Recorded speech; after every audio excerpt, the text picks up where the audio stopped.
నీళ్లు నిధులు నియామకాల పేరిట దాదాపు 60 సంవత్సరాల తెలంగాణ పోరాటానికి అర్థవంతమైన ముగింపు తెలంగాణ రాష్ట్ర ఏర్పాటు రూపంలో కలిసొచ్చే కాలానికి నడిసొచ్చే కొడుకొస్తాడన్నట్టు కేసీఆర్ గారి రూపంలో తెలంగాణ ప్రజలకు దొరికిన ఆ అవకాశాన్ని జారవిడ్చుకోవద్దని పూర్తి స్థాయిలో సద్వినియోగం చేసుకోవాలని చెప్పి 10 ఏళ్ల పాటు నీళ్లు ప్రతి నీటి బొట్టును వడిసిపట్టి గోదావరిలో కృష్ణలో మన బీళ్లకు మళ్లించాలనే బృహత్ సంకల్పంతో పెద్దలు కేసీఆర్ గారు అదేవిధంగా ఇరిగేషన్ శాఖ మంత్రిగా హరీష్ రావు గారు అహరహం పనిచేసి ప్రపంచంలోనే అతిపెద్దదైన లిఫ్ట్ ఇరిగేషన్ ప్రాజెక్టు కాళేశ్వరాన్ని నిర్మాణం చేసిన విషయం మీకు తెలుసు.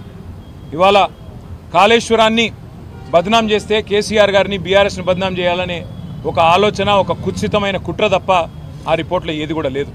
వాస్తవానికి ప్రజల ముందు అన్నీ కూడా ఉన్నాయి.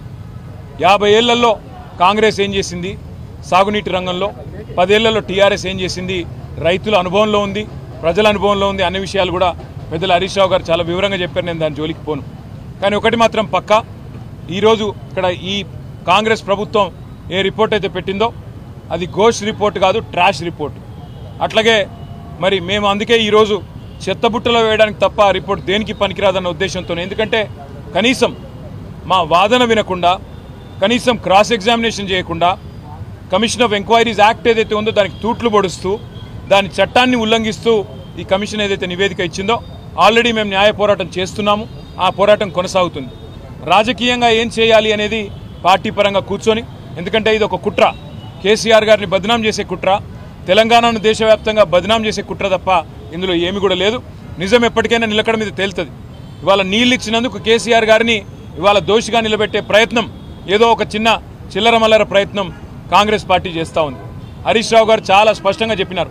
మొత్తం జరిగిన ఖర్చు 94,000 కోట్ల రూపాయలు అయితే కాళేశ్వరం మీద, అందులో మేడిగడ్డ బ్యారేజీకి 4,000 కోట్లు ఖర్చు అయితే బ్లాక్ 7 ఏదైతే ఉన్నదో దానికి మళ్ళీ తిరిగి రిపేర్ చేయాలంటే పట్టే ఖర్చు 300 నుంచి 350 కోట్లు తప్ప ఎక్కువ కాదు.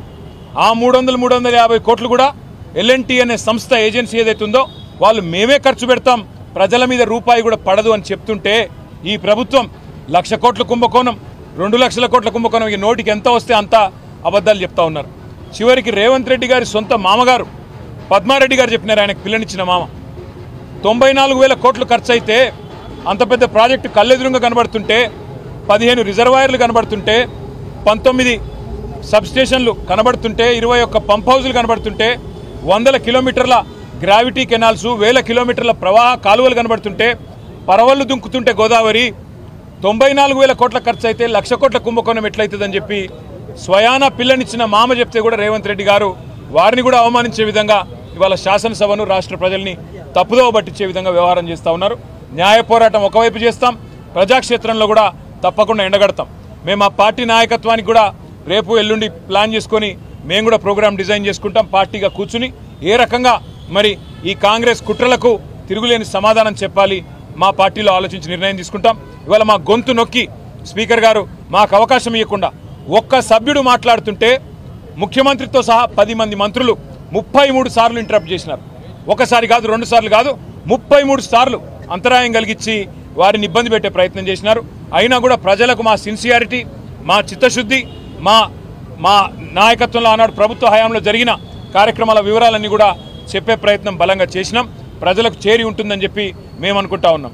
అయితే అవసరమైతే జిల్లాల వారీగా, నియోజకవర్గాల వారీగా సదస్సులు పెట్టి కాళేశ్వరం విషయంలో జరుగుతున్న కుట్రను, కాళేశ్వరాన్ని కూలగొట్టాలి, అవసరమైతే కిందికి బనకచెర్లకు నీళ్లు పంపించడానికి, చంద్రబాబు గారికి వత్తాసు పలకడానికి, కిందికి బనకచెర్లకు నీళ్లు పంపడానికి, మేడిగడ్డను అవసరమైతే ఆ రోజుల్లో ఏదో చేసినట్టుగానే మళ్ళీ ఏదన్నా చేయాలనే కుట్ర ఏదైతే ఉన్నదో కాళేశ్వరాన్ని కాపాడుకోవడానికి అవసరమైతే తిరిగి ఒక ఉద్యమం చేయడానికి కూడా బీఆర్ఎస్ పార్టీ వెనుకకి పోదు. తప్పకుండా మా పార్టీలో చర్చించి నిర్ణయం తీసుకుంటామని తెలియజేస్తూ, మరి यहाँ पे हमारे जो हिंदी और इंग्लिश के भाई हैं